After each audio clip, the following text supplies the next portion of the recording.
A Bíblia começa pelo livro do Gênesis, o livro que fala acerca do começo da história, da criação, do mundo, da nação. Bereshit é o nome dado em hebraico, que quer dizer no princípio.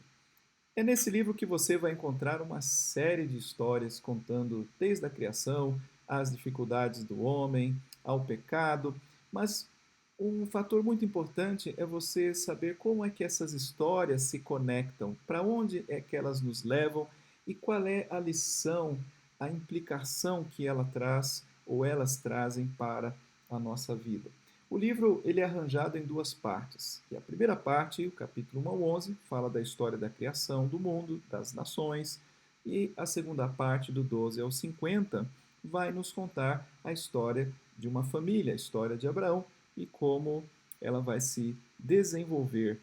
Mas há um elo no meio delas que é a mensagem central. Então, vamos começar olhando a primeira parte, que nos conta da história da criação, como Deus fez a partir do nada, aquilo que era sem forma e vazio. A palavra diz que o Espírito de Deus pairava por sobre as águas e que Deus, então, a partir daí, foi compondo a terra seca e também formando a vida animal, a flora, e de tudo aquilo que Deus viu, ele mesmo deu a sua chancela dizendo que aquilo era bom, e ele repete isto, mostrando a grandeza da sua criação. E no centro dela estava o homem e a mulher. Foram criados por Deus como indivíduos, mas representativos de toda a humanidade. O homem, Adão, como o sentido da palavra é homem, e Eva, o sentido é vida. E foram criados à imagem e semelhança de Deus, justamente para refletir a criatividade, o caráter, a bondade de Deus em tudo aquilo que eles produziriam em suas vidas, em sua criação, em sua arte, poderiam fazer o conhecimento crescer, construir cidades com todo o seu potencial. Bem, mas Deus deu a eles uma escolha moral sobre como eles poderiam construir o seu universo, o seu mundo, as suas vidas, e aí está a árvore do conhecimento do bem e do mal e a ordem de que do fruto dessa árvore eles não deveriam comer, porque no momento em que o fizessem, iriam morrer. Então, essa definição, e Deus dá a eles tudo o que é bom através de tudo que ele criou, e essa definição é dada por Deus, do que é bom e do que é mal. Mas o homem, diante, e no caso a mulher, diante da tentação da serpente, ela vai querer entender ao seu próprio modo o que é bom e o que é mal, não dando ouvidos à vontade, à palavra de Deus, e assim comeu do fruto, deu ao seu marido, e isso imediatamente impactou as suas vidas, contaminando-os com o pecado. Eles passaram a estar manchados pelo pecado e toda a sua descendência trazendo todas as consequências do pecado sobre a nossa vida, as guerras e toda a mortalidade que o pecado nos trouxe, toda a dor, todo o sofrimento, tudo isso ligado a essa intenção do homem, da mulher, de querer conhecer, saber o que é o certo e o errado à sua própria maneira, não dando ouvidos a Deus. Isso está na primeira parte do livro do Gênesis, capítulo 3, fala sobre o pecado e a situação do homem vai degenerando cada vez mais. Mas veja que isso já pode ser visto no contato, no relacionamento do primeiro casal. Imediatamente eles percebem que estão nus, ficam envergonhados um do outro e se afastam.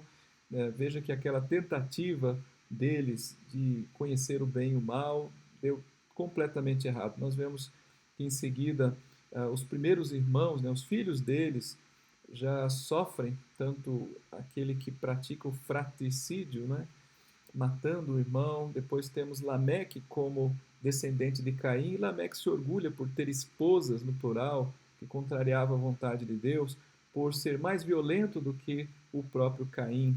E aí nós vemos que esta é a condição humana de se tornar cada vez mais violento e, e se afastar cada vez mais da vontade de Deus.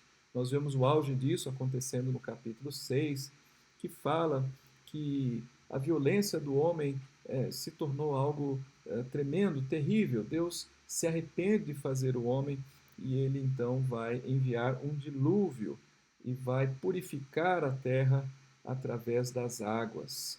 E então aquele mundo vai se acabar. Mas Deus escolheu uma família, Noé e a sua família, para dar continuidade à raça humana. E Noé e eles serão preservados juntamente com os animais, é claro, um casal de cada espécie.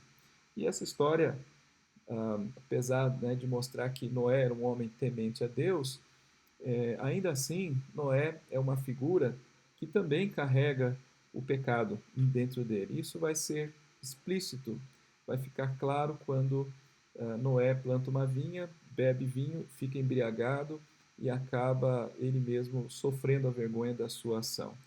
Isso vai então ser parte da realidade, isso está na Constituição humana. Em seguida, vemos aí a Torre de Babel, a tentativa do homem de querer glorificar o seu próprio nome, desobedecer a Deus e não querer se espalhar por toda a terra. Utilizam aí a tecnologia descoberta naquele período, foram os tijolos, para construir uma cidade que chegasse até o topo dos céus e assim tornar o seu nome conhecido em toda a terra, e estavam ali confrontando a vontade de Deus. E Deus então os dispersa pela terra. E todas essas histórias então ressaltam uma ideia básica, que quando os seres humanos buscam a autonomia de Deus e tentam definir o bem por si mesmos, tudo isso resulta em um mundo de tragédia e morte. Mas será que há alguma esperança para a humanidade? Claro, é isso que fala o livro do Gênesis. E é justamente a próxima parte que vai nos mostrar o propósito de Deus em resgatar e restaurar o seu mundo.